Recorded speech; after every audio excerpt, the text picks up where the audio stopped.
Bon matin tout le monde, bienvenue à ce 63e épisode du Meeting des ventes du lundi. Mon nom est Simon Harvey et je suis stratège en développement des affaires. Ce matin, on reçoit, comme vous le savez, c'est un épisode visible par 3, donc on reçoit une invitée, Rena Sarialis de Alianza Recrutement Durable. On va l'accueillir dans quelques instants, mais tout d'abord, je voudrais souhaiter la bienvenue à ceux qui joignent à nous pour la première fois. Content de vous avoir avec nous. Merci de prendre un moment de votre lundi ou peu importe le moment de votre semaine pour nous écouter. Le principe du show est assez simple. Le lundi matin, 8h, live sur LinkedIn, YouTube, Facebook. Par la suite, le show est disponible sur les différentes plateformes de podcasts, que ce soit Apple Podcasts, Google Podcasts et tous les autres.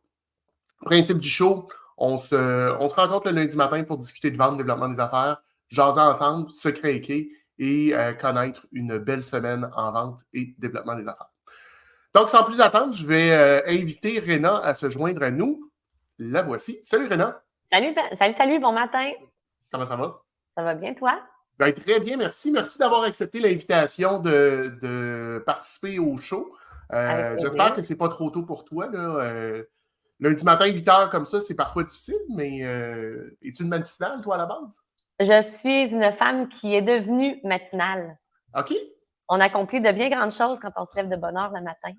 Effectivement. Fait que, à la base, toi, tu es plus du type, on dirait pas un oiseau de nuit, mais c'était moins naturel pour toi? Ou, Ben, je te dirais que ça a évolué avec le temps. Là. Je pense que quand on s'investit un peu dans notre carrière, on se rend compte que les journées sont courtes. Hein? Fait que, moi, ça faisait partie de mes objectifs de devenir matinale. Puis, crime, j'ai réussi. Ça a été dur, okay. par exemple. Ouais. Ah ouais?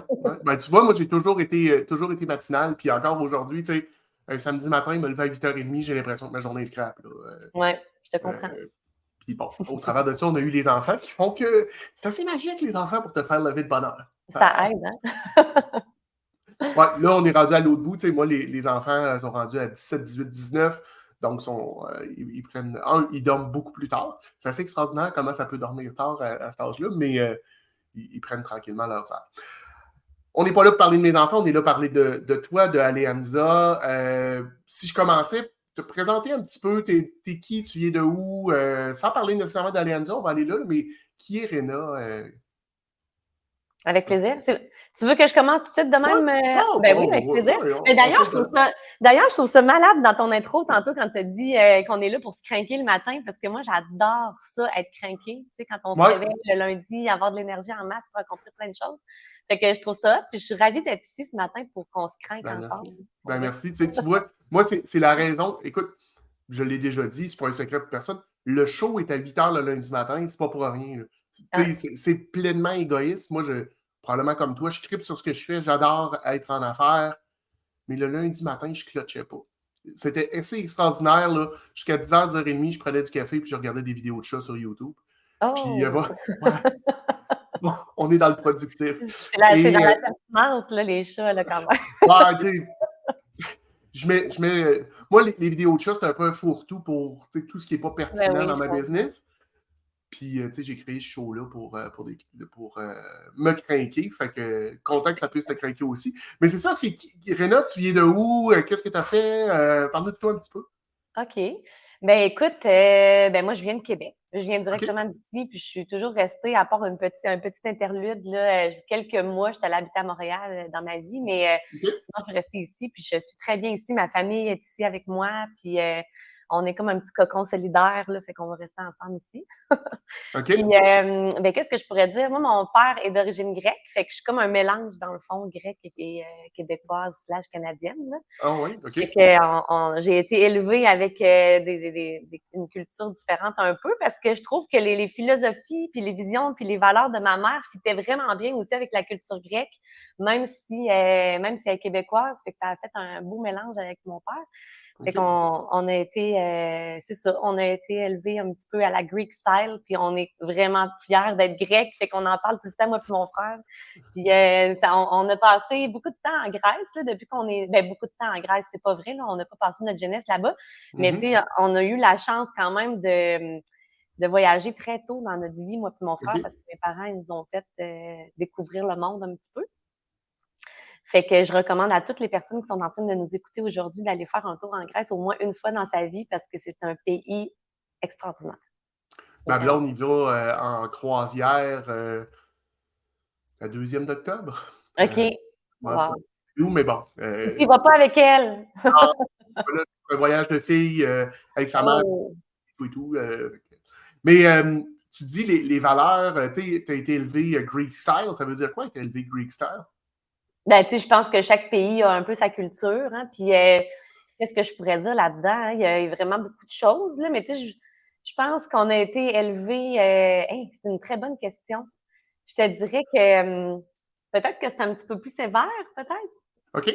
Ben, en tout cas, si je compare quand j'étais jeune, puis tout ça, Ouais. je compare un peu à la façon que c'était là, chez les familles de mes amis, puis tout ça, peut-être qu'on était peut-être un petit peu plus serrés, un petit peu plus sévère, mais peut-être très fusionnel. Là, tu sais, on est une famille OK.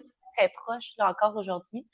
Fait que, tu sais, à toutes les semaines, on se voit, puis on se supporte. Puis quand il y a des beaux moments, on le partage ensemble. Mais tu sais, quand il y a des moments moins faciles, on est très, très, très, très impliqués. Là. Fait qu'on on est c'est ça. Je pense que c'est ça. Un petit cocon qui est très, très uni. Je pense que c'est ce qui pourrait OK. simplifier la chose. Ouais.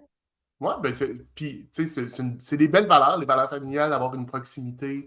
C'est des gens qui te connaissent, c'est des gens qui, tu sais, sont pas là pour les mauvaises raisons, sont là pour les bonnes raisons. Ils te Ben connaissent oui. dans tes bons et tes moins bons moments. Ouais. Donc, et t'es étudié en quoi, Réna? Moi, j'ai étudié en plein de choses. J'ai OK. fait premièrement mon DEC au cégep en arts plastiques. Ça s'appelle, OK. en fait, c'était arts plastiques et médiatiques à Lévis-Lauzon. Uh-huh. Puis il y avait comme une partie art plastique plus manuelle. Là, on touchait à Ouais. plein, mettons, de disciplines en art. Puis il y avait vraiment une partie qui était très numérique. Fait que ça conciliait les deux. C'était vraiment super intéressant.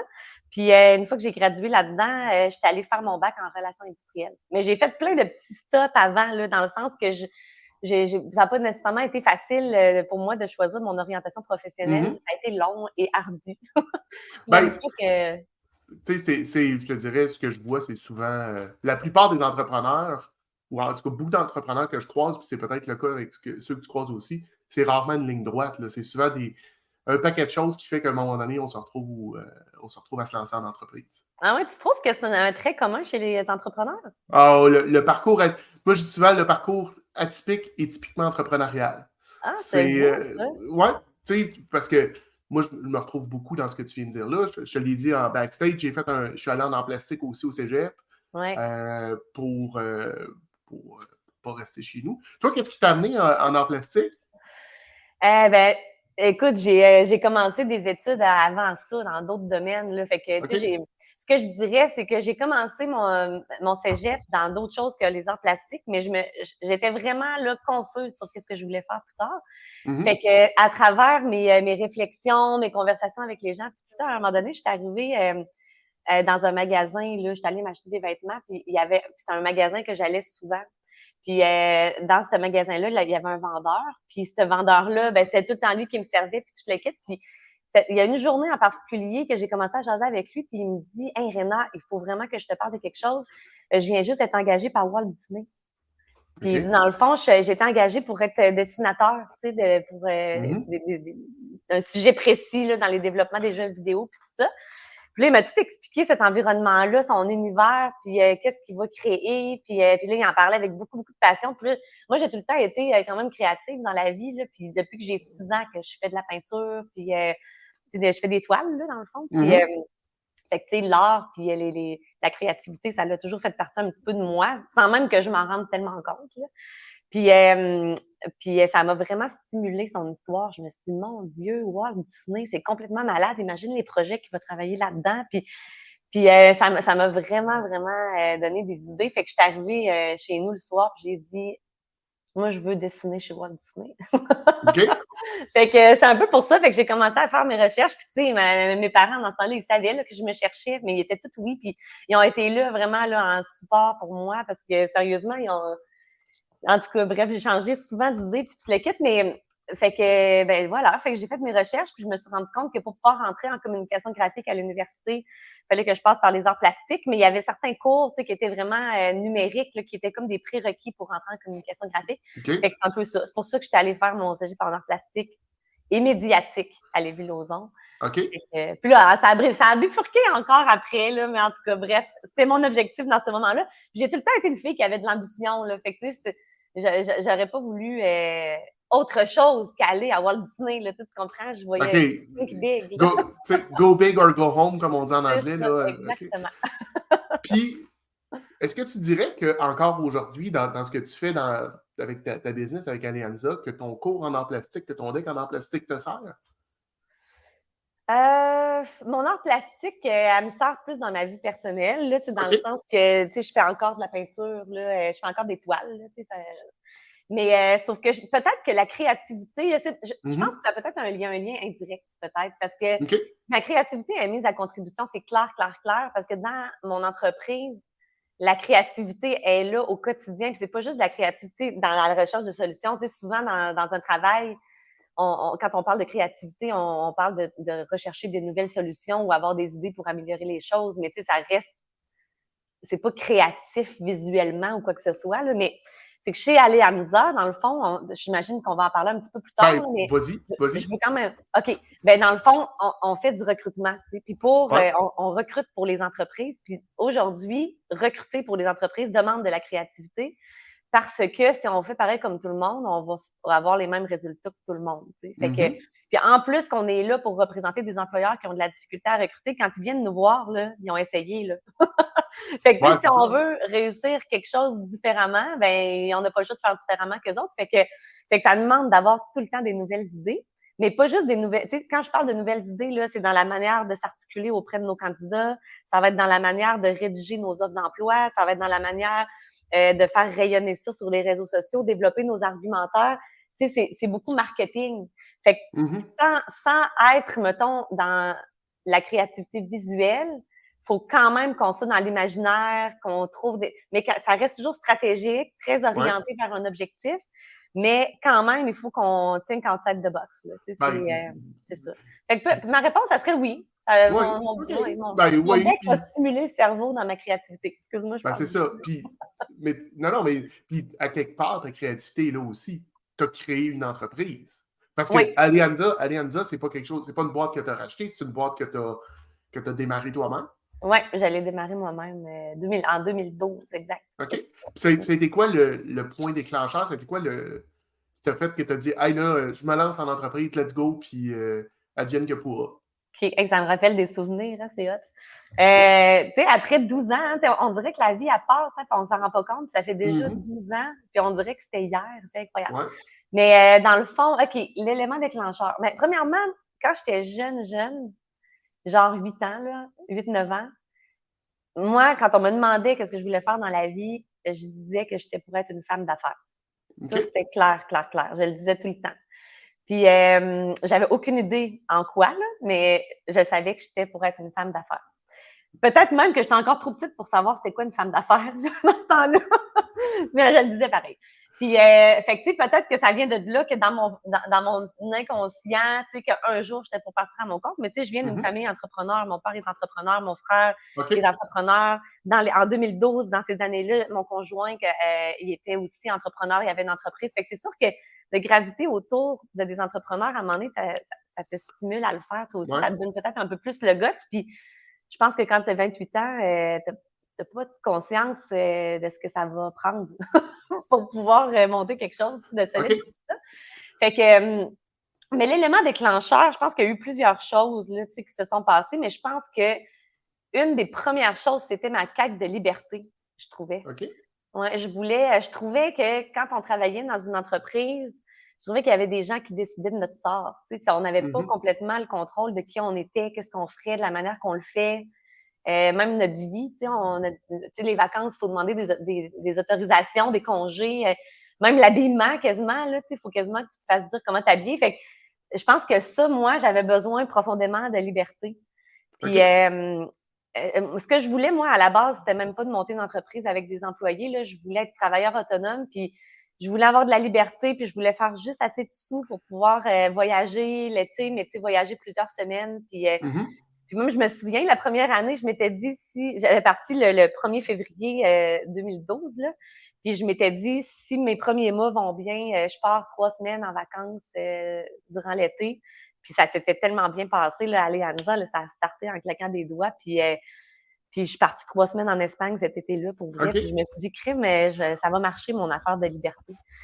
Puis c'est le fun. Ça a été un des éléments. Puis qu'est-ce que je suis fière de ça, là, c'est que cette liberté-là, à un moment donné, là, j'ai eu un reality check plusieurs années après, là, peut-être, mettons, 2017, là, 2018 environ. Puis je me suis dit, crème, moi, je voulais de la liberté, j'en ai maintenant, même si pendant un bout de temps, je n'avais pas tant que ça, là, mais j'avais commencé à en avoir plus. Puis là, je me suis dit, pourquoi est-ce qu'il faut absolument être à son compte pour être libre?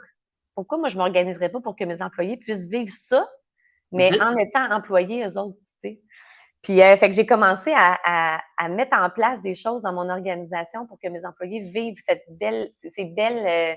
ces beaux avantages-là, dans le fond, de la liberté. Fait que c'est là que j'ai supprimé les horaires dans mon entreprise. Fait que mes OK. employés, ils n'ont pas à se. Ils punchent pas. Ils punchent pas. Non, mais là, il y a beaucoup OK. d'entreprises qui ne punchent pas, mais tu sais, il y a Ouais. beaucoup d'entreprises aussi qui disent ah, ici, il y a de la flexibilité d'horaire, mais il faut que tu rentres entre 8 heures puis 9 heures, puis tu partes entre 4 heures puis 5 heures. Tu sais, c'est comme de la fausse liberté, je trouve. Tandis que chez nous, tu veux travailler la nuit, tu travailleras la nuit. Tu sais, il n'y a pas d'horaire. Puis même à partir de ce moment-là, c'était bien avant la pandémie, là, le monde pouvait travailler de la maison s'il voulait. Puis j'ai jamais dit non à des vacances, j'ai jamais dit non à des congés. Tu sais, je me fie sur l'intelligence de mon monde. Tu sais. Ils savent c'est quoi leur responsabilité, puis c'est quoi la performance qu'ils ont à livrer, puis je fais confiance à leur intelligence pour prendre des décisions qui vont être bonnes pour leur performance puis pour aller à nous. Puis je me dis, si je travaille fort, moi et mon équipe, là, à développer l'engagement chez nous, ben, ils vont, de leur propre arbitre, prendre des décisions qui vont être favorables à tout le monde. T'sais. Fait que, puis ça marche, là. C'est vraiment ça qui arrive. Fait que liberté, l'élément déclencheur de mon entrepreneuriat, OK.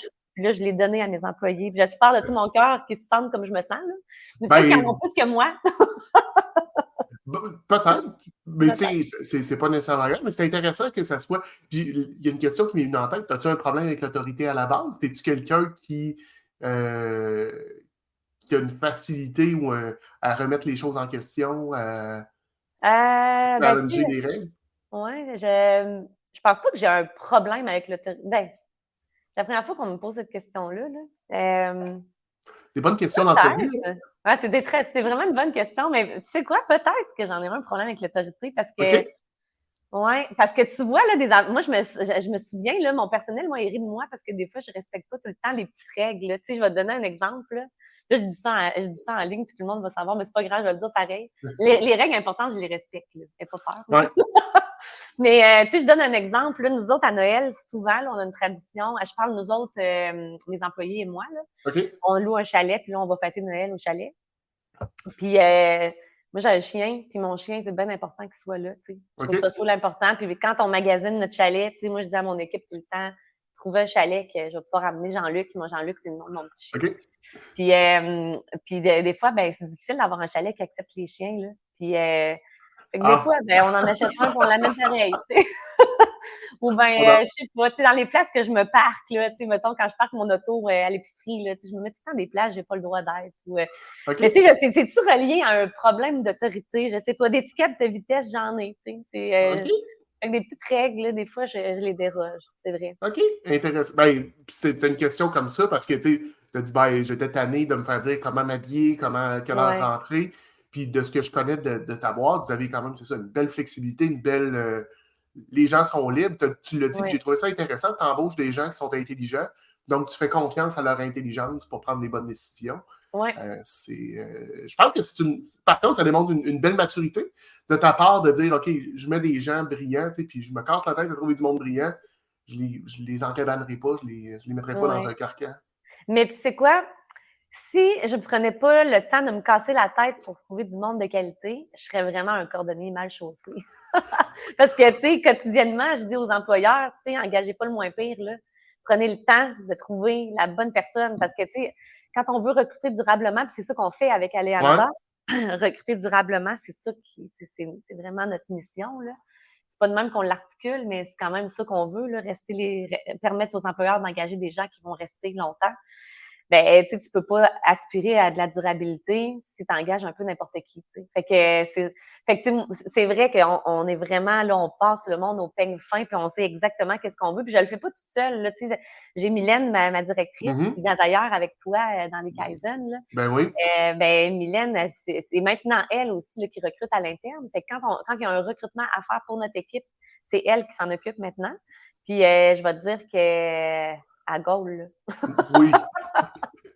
Oui, oui, oui. Elle a un peu de. Comment dire? Un peu de torque, Mylène. Ah ouais, ah Vraiment, ouais, elle en a beaucoup, là. elle a beaucoup d'énergie. Elle a beaucoup d'énergie, puis on va le dire. Elle a une belle voix aussi. On a eu un barbecue il y a quelques semaines et Mylène nous a cassé la glace Oui! pour chanter. Un talent en tout cas, que je ne connaissais pas de sa part. Hey, elle nous a impressionnés, hein, mais sincèrement, là, je suis pas gênée de le dire. Moi, je la regardais, puis j'étais fière d'elle comme si c'était ma petite fille. OK. Ah ouais? Ah ouais, hey, j'étais fière. Puis je sais pas si tu m'as entendu, mais je l'acclamais en crime. Mais moi, j'ai pas d'enfants. Hein. Tu sais, tantôt, tu parlais de tes enfants. Puis moi, j'en Ouais. ai pas.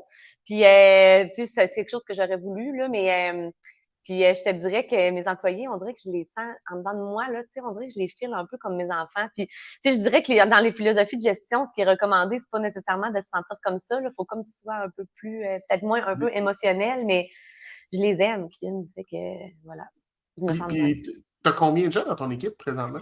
Là, en tout, on est 10 chez Alianza. Quand même, quand même. Hein? Ouais. Donc, certains, ben, on l'a. Attends un petit peu, je vais la mettre ici. On a Mylène qui nous souhaite bon matin à vous deux. Oh, Je elle dis nous ça avec tout mon corps et écoute! mon énergie. Euh, mais, fait que tu me disais. Puis là, juste des gens en recrutement, il y a toi, il y a Mylène qui est plus au niveau de la direction. Comment ça Ouais. s'articule, Alianza? Ben, en fait, on a une personne à l'administration qui s'occupe vraiment de tout ce qui est administratif, son terme le dit. En fait, son titre, c'est coordonnatrice à l'administration. OK? On a des recruteurs, évidemment, là, on les appelle les experts conseils en recrutement durable. OK? On a Mylène qui est directrice en recrutement durable. Puis on a aussi une personne, on a créé un poste qui s'appelle coordonnateur au projet durable. Fait que Marie-Jeanne, c'est une personne qui s'occupe de tous les projets qui sont hors recrutement. OK? Puis qui ont un lien avec le recrutement durable. Là. Je vais vous donner un exemple de projet. Là. Mhm. Présentement, en fait, aujourd'hui même, on lance un podcast, nous autres aussi. C'est vrai? Ouais, OK? on lance un podcast qui s'appelle The Podcast. Puis l'objectif, c'est. Puis The Podcast, parce qu'on a The Blog, notre blog qui est sur notre site Ah, web, dans le OK? fond. Ça s'appelle The Blog, fait qu'on voulait faire comme le lien là-dedans. Mais ce qu'on veut permettre avec le podcast, c'est qu'on veut livrer du contenu en ressources humaines, mais toujours en lien avec le recrutement.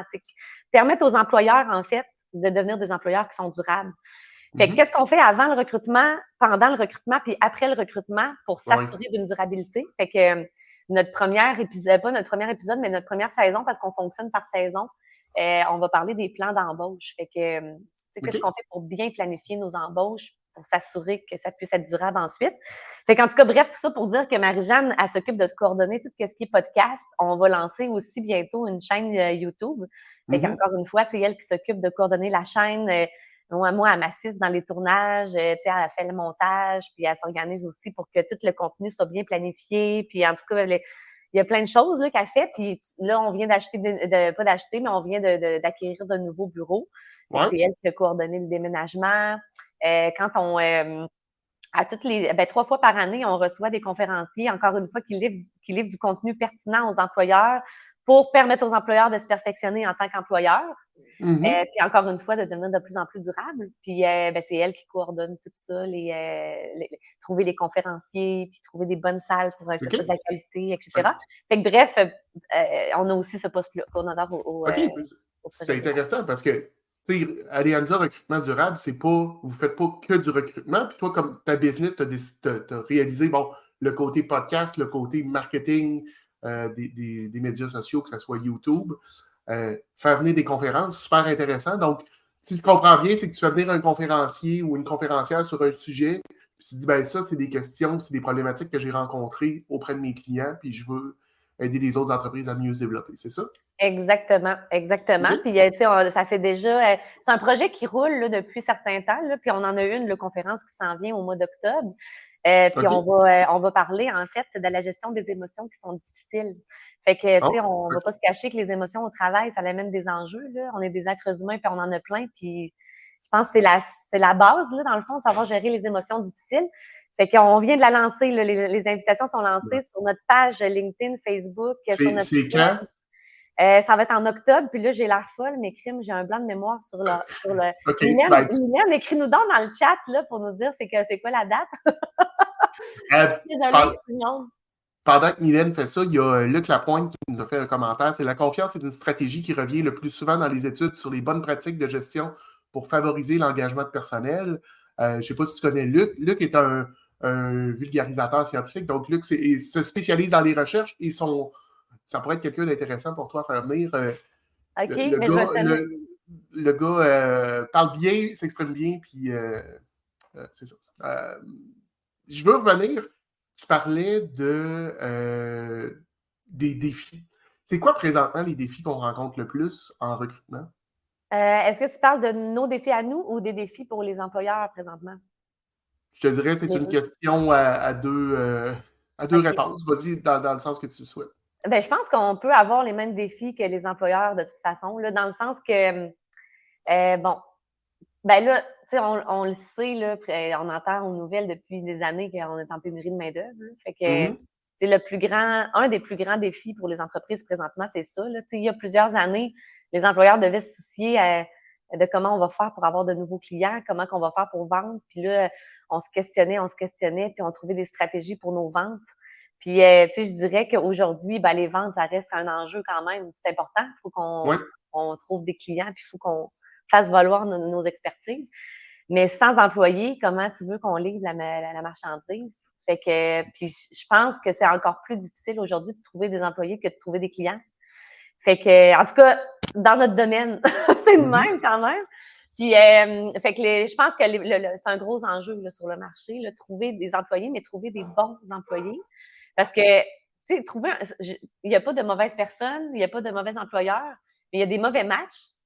Fait que, tu sais, je veux dire, sur le marché, là, il y en a plein d'humains là, qui sont prêts à travailler puis toute l'équipe, mais quand on est mal matché, ça se trouve que on n'a pas nécessairement trouvé les bonnes personnes dans ce temps-là.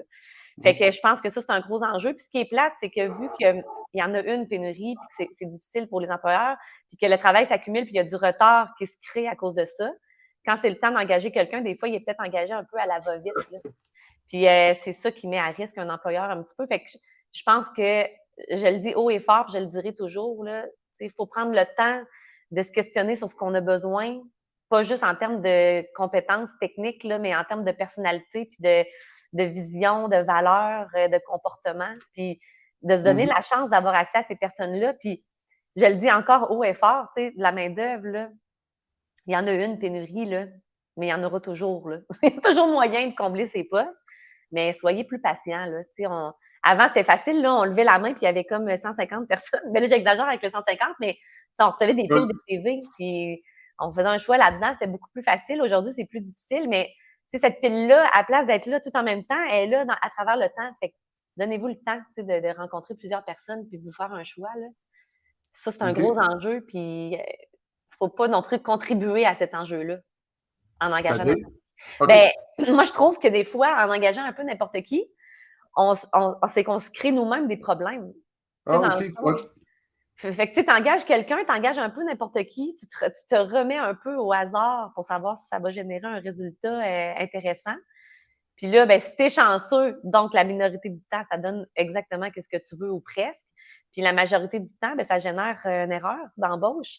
Puis là, les effets collatéraux de tout ça sont gros. Là. Puis tu sais, on entend, tu sais, si mettons, je communique avec un message un peu pré-mâché, je vais dire qu'un employé, une erreur d'embauche génère des frais, puis peut-être jusqu'à trois fois le salaire annuel de la personne qui est placée. Mais ça, c'est du pré-mâché un petit peu. Mais au-delà de ça, il y a beaucoup plus d'effets collatéraux. Puis justement, je viens juste de tourner une chaîne YouTube sur ce sujet-là. On ne va pas la publier tout de suite parce que la chaîne n'est pas lancée, mais vous resterez alerte. Là, je t'enverrai le lien quand elle sera lancée. Oui. Tu vas pouvoir voir. Mais tu sais, un des éléments là, que je pourrais dire, c'est que des erreurs d'embauche à perpétuité ou de manière répétitive, ça peut avoir un impact direct sur la perception de la qualité du leadership de l'employeur.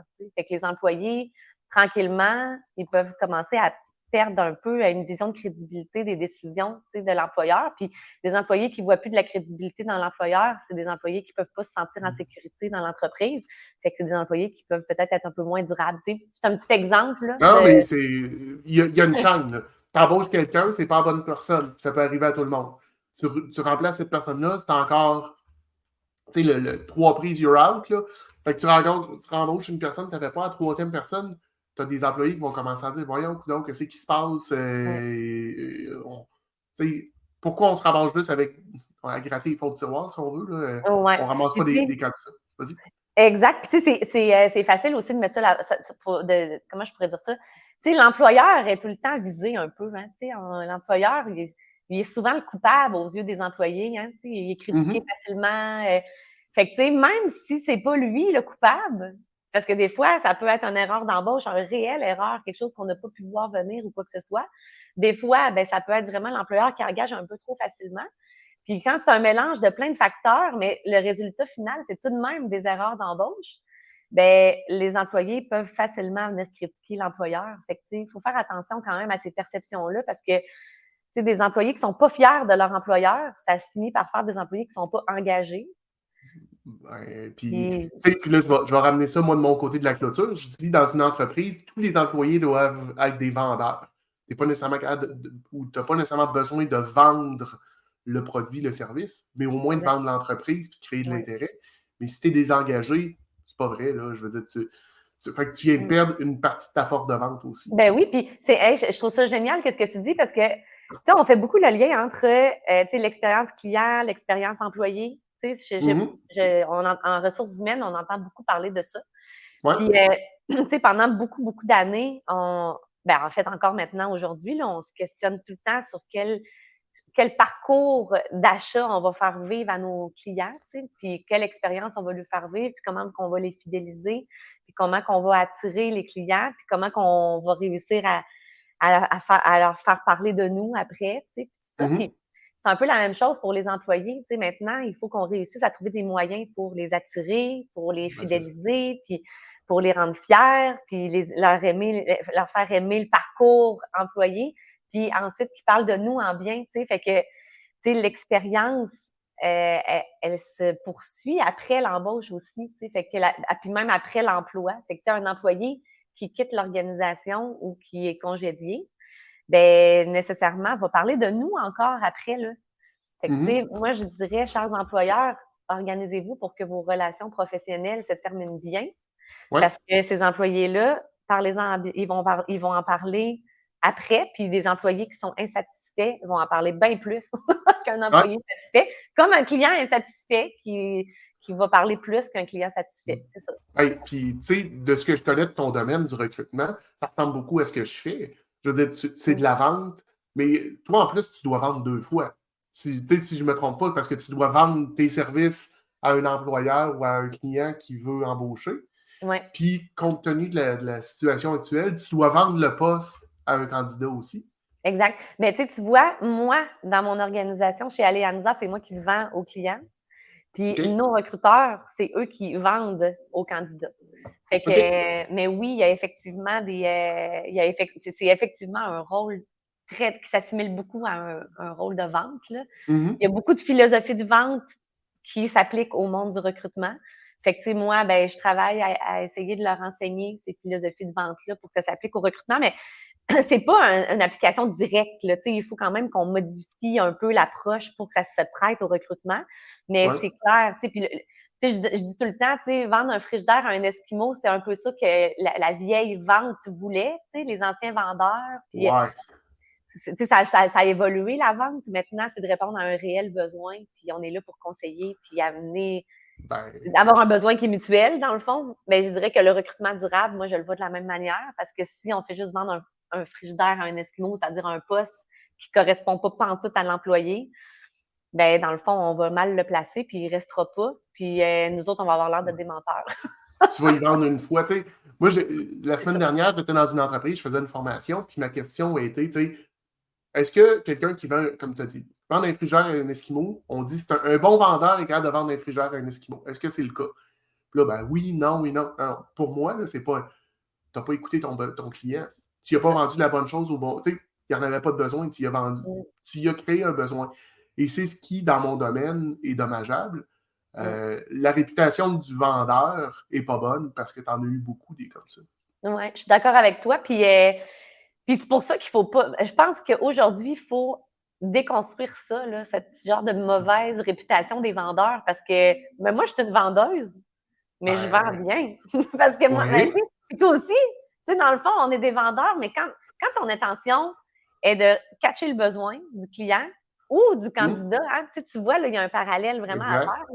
Là. Tu veux catcher leurs besoins, puis pour vrai, là, de façon très, très profonde, là, puis que tu veux y répondre, puis que le besoin du vendeur ou le besoin du recruteur correspond aux besoins du client ou du candidat, bien là, c'est hot, là, parce que là, on fait de la belle vente, puis là, on fait un closing qui vaut la peine d'être Ouais. fait. C'est pas juste pour dire qu'on a fait un closing, c'est parce que tu es fier de venir contribuer à la vie de ton client ou de ton candidat. Mais la différence, par contre, entre la vente et le recrutement, c'est que la vente, tu veux que ce soit récurrent, puis tu veux que ton client revienne plusieurs fois.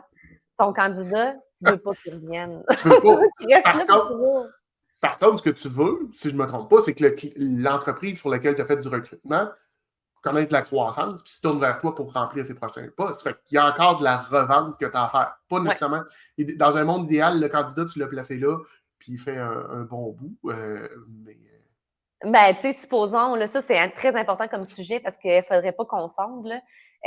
Tu sais, un candidat, mettons, qu'on va placer dans une entreprise, puis tu sais, je te dis pas que toute la société, tu sais, toute la communauté de recruteurs au Québec pense comme moi, là, mais moi, je pense vraiment comme ça. Puis, tu sais, c'est des valeurs qui nous dirigent là, très, très fortement chez Alianza.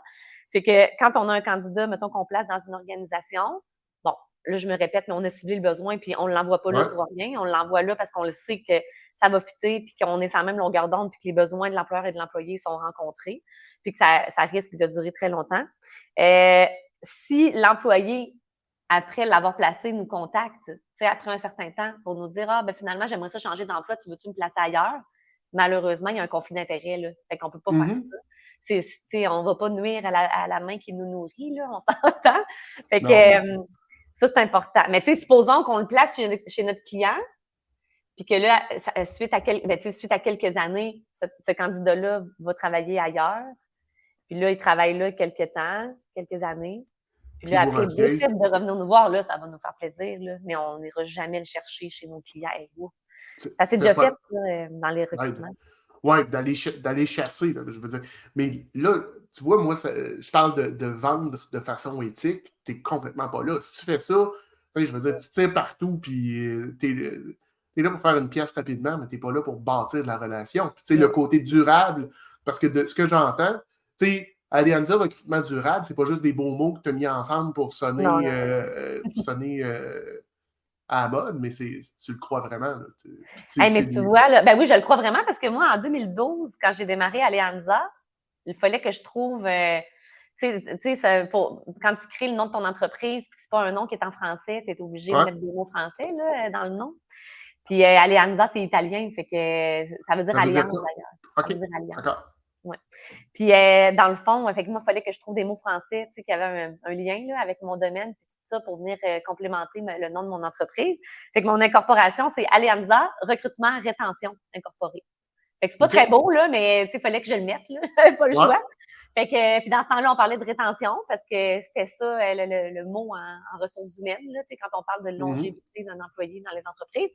Puis c'est encore ça qu'on parle quand même de rétention. Mais moi, je me souviens, en 2015, j'avais ma compagnie de communication avec qui je faisais affaire pour mon branding. Je voulais refaire faire comme toute l'image d'Alianza. Là, elle m'avait dit, il faudrait que tu trouves un genre de slogan là, intéressant. Puis moi, je n'avais pas attendu qu'elle m'en trouve un. Je l'avais trouvé moi-même. Puis je m'étais dit, ben on va mettre recrutement durable. Puis Ouais. parce que je trouvais que ça sonnait plus, mettons, que rétention. Là, moi, je veux vraiment là, être une entreprise qui fait les choses différemment. Fait que si je dis encore tout le temps des choses comme tout le monde, ça ne marchera pas. Fait que là, recrutement durable, il n'y avait personne qui parlait de tout ça dans ce temps-là. Moi, je me souviens. Puis même, on a fait réserver la marque de commerce recrutement durable. Fait qu'il n'y a personne d'autre au Canada qui a le droit d'utiliser l'expression recrutement durable de manière commerciale. Il y a juste nous autres. Ah ouais. Oui, c'est ça. Puis ça m'arrive là, des fois d'appeler des firmes de recrutement et de dire hey, t'as pas le Tu peux droit. pas? OK. Il l'enlève. Ils n'ont pas le choix. Ils n'ont pas le choix. Ils n'ont Protection pas de le la choix. marque, tu sais, Ouais. ça Mais demeure que tu sais, c'est important. ouais, c'est ça. Puis tu sais, c'est une expression qui est à la mode, c'est vrai, mais je suis quand même fière, dans le fond, de l'avoir utilisée avant que ça devienne la mode. Tu sais, je trouve ça le fun. Puis Mhm. là, je trouve ça plate parce que c'est vrai qu'on en entend de plus en plus. Là, on l'entend là, dans des articles de blog, là, recrutement durable, des fois, on le voit. Là, puis là, je me dis, Caroline, tu sais, le monde commence à utiliser mon expression. Ça fait que Ben, je dis mais tu sais, Réna, je veux dire, on parle de Kleenex. C'est un brand. Là, on parle de recrutement durable, c'est ton brand. Ton brand est tellement rendu fort que c'est rendu le mot qui parle de cette activité-là. ouais. Ben, tu sais, on le saura peut-être pas, là, tu sais, je pense pas que je peux avoir la prétention de dire que c'est moi qui a inventé cette expression, mais tu sais, je pense que je le sais pas dans le fond, tu sais, on est encore une PME, là, tu sais, Ouais. je pense pas que toute la société s'est laissée influencer par mon invention. Mais tu Mais as eu un impact. C'est sûr que tu as eu oui, un impact. ouais. Et je Puis, mets tu sais, mes cheveux dans le micro, hein, excusez-moi. puis, tu sais, dans le fond, tu as eu un impact en le mettant, en parlant, mais, excuse-moi, en agissant aussi. Je veux dire, c'est pas, tu sais, où tu es allé chercher quelque chose réellement, c'est pas juste de le dire puis de le verbaliser, c'est que tu l'as mis en action. Ouais. Écoute, Réna, ça nous amène pas mal sur la fin de notre rencontre. Il y a une dernière question que je voulais te poser, puis on l'a mis dans la présentation du show. Alianza, moi, je veux dire, un peu comme tout le monde dans la région de Québec, ben, en tout cas, moi, j'ai cherché des jobs, j'ai déjà appliqué chez vous, fait que je connaissais le nom. Et j'ai vu passer à un moment donné que, je me souviens pas là, tu avais des bureaux, tu as laissé aller tes bureaux. Et de ce que je sais, là, présentement, vous redéménagez, ben, tu l'as dit tout à l'heure. Marie-Jeanne, donc, peux-tu m'expliquer un peu je comprends d'avoir laissé aller ton bureau, tu étais 100% télétravail. Qu'est-ce qui te ramène à aller chercher un nouveau bureau? Ouais. Ben, dans le fond, ça a été comme un cheminement. Là. C'est pas quelque chose, c'est pas une décision que j'ai prise du jour au lendemain, que bon, OK, parfait, les filles, on pacte nos affaires puis on rentre chez nous. Là. Dans le fond, ça s'est fait graduellement. Fait que là, comme toute la société, on a été obligé de rentrer en télétravail à cause des confinements et tout ça. Ouais, Fait que moi, dans ce temps-là, mes bureaux ils étaient à la place de la Cité là, à Sainte-Foy. OK. Puis mon bail terminait en juin 2021. Puis, OK. fait que, pendant qu'on était encore en pandémie, puis je dirais que quand on est tombé en télétravail au début, comme tout le monde, ça a sorti un peu de la zone de confort. Puis, c'est pas tout le monde qui se sentait comme à l'aise ou qui trouvait que c'était motivant de travailler de la maison, mais ça s'est bien installé. Puis, ce que je dirais, c'est que quand j'ai entendu que ça pouvait être difficile de se motiver de la maison, je me suis dit, ah ouais, ben moi, je laisse pas faire ça. Fait qu'on a travaillé fort là, pour pas pour que tout le monde reste motivé puis qu'on sente un effet de gang chez nous puis que qu'on soit qu'on ait un effet de gang comme avant là, qu'on puisse se sentir qu'on travaille dans une entreprise plutôt que tout seul chez nous. Fait que puis ça, ben, ça a fait en sorte que ça a vraiment été le fun de travailler en télétravail parce qu'on était quand même en entreprise puis on se motivait puis on était tout le temps en connexion les uns et les autres pendant tout le long de la pandémie. Puis ça a vraiment été motivant pour vrai. Ça a été le fun. OK. Puis c'est des choses qui ont resté. Fait que ça l'a vraiment propulsé l'engagement chez Alianza. Parce qu'on a mis OK. beaucoup d'efforts là, pour pouvoir se serrer ensemble. Puis c'est ça, générer l'engagement.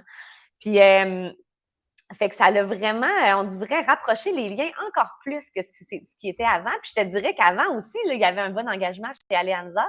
Depuis le début, là, c'est trippant. Pour vrai, là, je suis sincère, là, Alianza, c'est vraiment le fun. Mais on dirait que c'est encore mieux depuis que le télétravail est arrivé parce qu'on a mis beaucoup, beaucoup d'efforts. Puis je dirais aux employeurs, c'est important, quand on implante le télétravail, il ne faut pas s'imaginer gérer notre organisation, nos employés, de la même manière que quand on était en entreprise. Fait que si on fait un changement comme ça, il faut qu'aussi on change nos méthodes de gestion. Ça ne veut pas juste dire de gérer selon les résultats, là, ça veut dire de tisser des liens, s'organiser pour que la culture soit forte. Il faut faire vivre la culture pareil. Fait en tout cas, on a fait tout ça, puis ça a généré une culture très, très forte. Puis moi, je m'étais pris quand même des bureaux à frais partagés là, pour que quand on a besoin de se voir, qu'on puisse se retrouver à des endroits. Fait qu'on a quand même tout le temps gardé un endroit où on se rassemblait. OK, d'accord. Mais tu sais, c'était très petit puis limité, mais on pouvait comme réserver certains espaces à bureau, mais tu sais, on n'y allait pas souvent, là. Puis on dirait que graduellement, les gens ont commencé chez Alianza à aller de plus en plus au bureau. OK. Fait que ça s'est fait vraiment tranquillement. Puis plus ça allait, puis plus je ressentais qu'il y avait un engouement à ce qu'on se retrouve ensemble de nouveau. Mais OK. ça ne m'a pas été demandé. Là. Il n'y a personne qui m'a dit, bon, Réna, c'est quand qu'on a des bureaux? Mais je l'ai senti. OK. Fait qu'à un moment donné, j'ai pris cette décision-là. Je me suis dit, garde, on va garder ça quand même. Tu te souviens que c'est la liberté qui m'a motivée pour mon entrepreneuriat, puis je voulais permettre que mes employés vivent cette liberté-là. Ben, je m'organise encore pour qu'ils sentent cette liberté-là. Fait que moi, je suis pas l'employeur qui va dire, OK, on a des bureaux maintenant, vous venez 2 fois par semaine. Moi, je trouve que c'est l'équivalent de puncher, ça, de demander aux employés de venir 2 fois par semaine. Je trouve même que c'est de régresser, tu sais. Mais là, je m'excuse là, pour les employeurs qui font ça. C'est juste que je trouve que ça amène beaucoup de gestion administrative, de faire ça, alors qu'on était déjà rendu loin de ces genres de cartes de punch. Mm-hmm. Fait que c'est ça. Fait que dans le fond, le contexte actuel, c'est que là, on a de nouveau des bureaux depuis le 1er septembre. Puis c'est vraiment hot, là. C'est de toute beauté, ces bureaux-là. On a fait construire ça from scratch, là. On fait sur le base building, puis là, tout est en construction. Ben là, c'est construit, là. Puis c'est la compagnie GestiPro, dans le fond, qui nous loue ça, là. On a vraiment été hyper bien servis, là. Pour vrai, c'est trippant. Puis, fait que c'est ça. Puis là, tout le monde, vient quand ils veulent, dans le fond. Ils viennent. Fait qu'on on a un espace de coworking. Puis on travaille dans un air ouvert. Puis il y a des bureaux fermés qu'on peut réserver quand on a besoin de faire des rencontres ou qu'on a besoin comme plus de tranquillité. Là. Puis on a une superbe salle de conférence. En tout cas, bref, c'est super le fun. Puis là, tu sais, je le vois, là, ils viennent chez nous. OK. Fait que, tu sais, dans le fond, tu as un environnement qui est attrayant, qui fait que les gens se disent, ben, OK, je vais sauter dans mon auto ce matin. Je suis pas obligé d'être là à 8h30, je suis pas obligé d'être là à 9h, mais je saute dans mon auto, je vais aller passer la journée, une partie de la journée au bureau. On va être bien installé, ça va être agréable, puis après ça, je peux revenir à la maison. Fait que c'est peut-être ça le secret. Les entreprises qui disent, écoute, j'ai énormément de pieds carrés, je loue je loue de l'espace pour mes employés, puis ils ne viennent pas. Organisez-vous pour que ça soit attrayant. Encore là, il faut que tu le vendes, ton espace. Ben, moi, ce que je pense, là, c'est qu'il ne faut pas vendre l'idée aux employés de revenir au bureau parce que l'humain est réfractaire au changement. T'sais. Fait que si tu décides d'avoir des bureaux et tu leur dis maintenant, il faut venir, ça va créer un choc. Un choc, ils ne vont pas être d'accord. Fait que là, il va falloir que tu rames fort pour les amener. Moi, je pense que il faut que tu crées un contexte qui va être favorable à ce que les employés aient le goût de venir. T'sais. Puis moi, je ne l'ai pas fait par intention. Là. Ça s'est comme fait tout seul. Là. C'est juste moi, j'ai réagi à cet engouement-là. Okay. Et moi, je pense que pour un employeur qui désire, je l'entends, là, des employeurs qui veulent à tout prix là, qu'il y ait du présentiel. Moi, je pense que si c'est imposé, les gens vont venir parce qu'ils sont obligés. Puis là, tu perds ton objectif d'engager ton monde, les mobiliser, puis tout ça. Tandis que si tu travailles sur ta culture, tu t'organises pour que ce soit trippant, puis que l'expérience employée est enrichissante, puis que c'est le fun, puis que le social au bureau est stimulant, les employés vont avoir le goût de venir. Puis c'est là que le contexte, mettons, de présentiel va se créer par lui-même. Là, tu sais. OK. C'est de la vente. C'est de la vente, c'est intéressant. Puis on a Luc, là, Luc Laploigne, qui dit dans son commentaire, si nos stratégies de gestion sont adaptées en mode hybride, les gens vont volontairement se rendre au bureau pour rencontrer les autres avec qui ils ont développé de beaux et bons liens interpersonnels. Voilà. Réna, j'ai le goût de... On va terminer l'entrevue là-dessus. Les gens qui voudraient prendre contact avec toi, qui voudraient jaser, qui ont des besoins en recrutement puis qui voudraient faire affaire avec Alianza, c'est quoi la meilleure façon de te rejoindre? Est-ce que tu peux peut-être leur écrire le numéro de téléphone d'Alianza? Je peux peut-être aller voir le site web alianza.com. OK. Ou m'écrire un courriel à moi. Là. Ça peut être directement mon courriel à moi. Réna, sur LinkedIn, tu es assez active aussi. Oui. Puis, on va se le dire, il n'y en a pas 42 des Réna céréalistes sur... Non, effectivement. Sur LinkedIn, donc c'est dur à écrire. C'est dur à dire, c'est dur à écrire. Oui, j'ai encore de la misère. Je vais travailler là-dessus. Écoute, je suis désolé. Merci Réna pour cette belle entrevue-là. Ça a été super le fun. Puis je te souhaite une bonne fin de journée. On s'en reparle bientôt. Merci. Puis c'est à toi, en fait, que je dis merci de m'avoir invité. C'était vraiment trippant. Yes. Belle entrevue. Passe une bonne journée. Puis beaucoup de succès à tout le monde. Soyez craqués pour toute la semaine. Yes, sir. Bye. C'était Réna de Alianza. On a eu une belle entrevue, on a parlé d'un paquet de choses, de son background, comment s'est servi de l'art plastique, comment ça lui sert encore aujourd'hui. On a parlé du côté durable de son entreprise, donc comment est-ce qu'elle s'est approprié ce mot-là et que ce mot fait vraiment partie de l'ADN de son entreprise. Puis on a terminé en jasant du retour au bureau, comment ça s'est produit au sein de son organisation, comment est-ce qu'elle a senti qu'il y avait ce besoin-là dans son entreprise, puis le fait que ça demeure libre. Donc, je vais prendre un moment plus tard aujourd'hui pour lire vos commentaires, répondre à vos questions. Si vous aviez des questions, commentaires, insultes, injures, je vous invite à communiquer avec moi à info@commercialnomisco.ca. Le show va être disponible, bien évidemment, sur Apple Podcasts, Google Podcasts, YouTube, LinkedIn, Facebook. J'ai commencé aussi à faire des clips plus courts, excusez-moi, que vous allez voir sur YouTube. On se revoit la semaine prochaine pour un autre meeting des ventes du lundi. Bonne semaine tout le monde. Bye.